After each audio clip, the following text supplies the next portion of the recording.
Gymsmithy, Landmine log. So this equipment is a little bit pricey to buy. Landmine, $65 to $250, barbell, $100, $200 to even $600. So what I did in 2020 when everything closed down was that I built my own landmine log, as you see here, and I put it in my backyard, along with the rest of my outdoor gym, which consisted of a chin-up bar, squat rack, the hex bar that I built in episode 1, and a couple other things I just had. These things gave me plenty enough exercises to work out with when the gym was closed and everyone was trying to figure stuff out. After about a year of use, you can see that the door hinge that I used is looking a little weak. Oh, there it goes. So first off, I took this off the wall and then took out the lag bolts and cannibalized them for the landmine log rebuild. And then I'm going to take blocks. I'm going to put it next to those studs so that there's more wood there for the screws to go into when I put my hinges on. Lining those up. Screws are now magically in those blocks. Nobody wants to watch me sit there and put all those in. I'm going to put the door hinges on and magic screw those in as well. And, there we go. And then attach it to the frame. All in all, this project took me about 30-40 minutes. With filming, it takes a lot longer. It's a lot to think about. I didn't really take a weight on this one either because the weight's not as important as if you're doing like deadlift with something. You need the exact weights. And the cost of the project came out to about $50, give or take. So now I'm using my weight plate to figure out where I want to put that lag bolt to hold it. I do want to trim a little bit of this off just so that I can have it shorter. You can see that line there in the plywood. I'm going to have other machines that I'm going to build that it's going to be right there. So I need it to stay in its space. Circle saw doesn't cut all the way through. Well, I always loved whenever I watch woodworking channels how like when they use a handsaw it makes that noise. It just cuts through the wood. So there we go. Now that that's off, I'm going to put my lag bolt in. I did cut the bottoms off just so it's flush and doesn't poke through. Because I'm working with what I have. I had these lag bolts in my garage. Saves me money. They're not that expensive though. Plate fits good.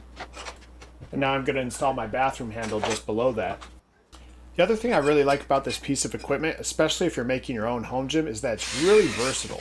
And whenever you have things inside your home gym, you need them to do a lot of stuff because you don't have a lot of space. It has to be a space saver. It has to be multifunctional.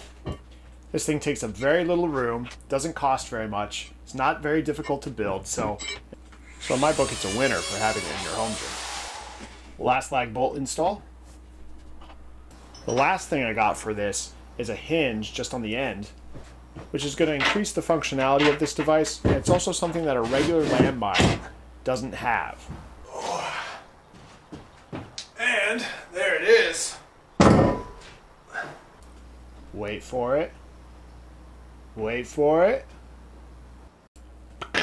Explosion! Sorry, I just couldn't pass that up. Anyways, on to the meat and potatoes. What can we do with this bad boy? We got lat rows. We can pop our leg over. We got single lat rows. Throw a bench in there, make it supported if you want. And just like the hex bar I made in the previous recording, you have top plate loading, which I find is very much easier to put the plates on. You slide them to the side, you can get your fingers under there and get them off. I prefer it immensely, so still didn't clean that weight plate. I had to reshoot this part because it's hard to get the device in with the frame and everything like that. But anyways, you watch videos on this and you can do so many things with this piece of equipment. You do squats, and then from squats you do like presses, and then you do tricep presses, and then you switch it to one-arm presses.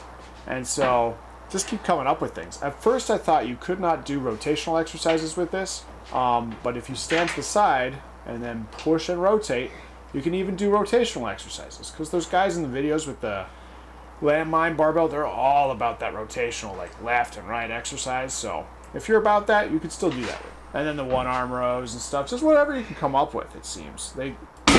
They do so much with this piece of equipment. But one of my favorite things that you're going to be able to do with this that you can't do with a regular belt bar is the fact that you can put a belt on it. Then you can do exercises with the belt around your waist. 1, 2, 3. Yay, belt squats. And so this may not look like much or kind of strange, but after you do this for a minute, man, it gets those hip flexors on the side sore. There's not a lot of other ways you can do that exercise. So I really like that. Squats, presses, rows, waddles. That's it. What more do you need? Thanks for watching. Like and subscribe. Really happy with the landmine log. Got more great stuff coming. Explosion! I mean, it's a landmine after all.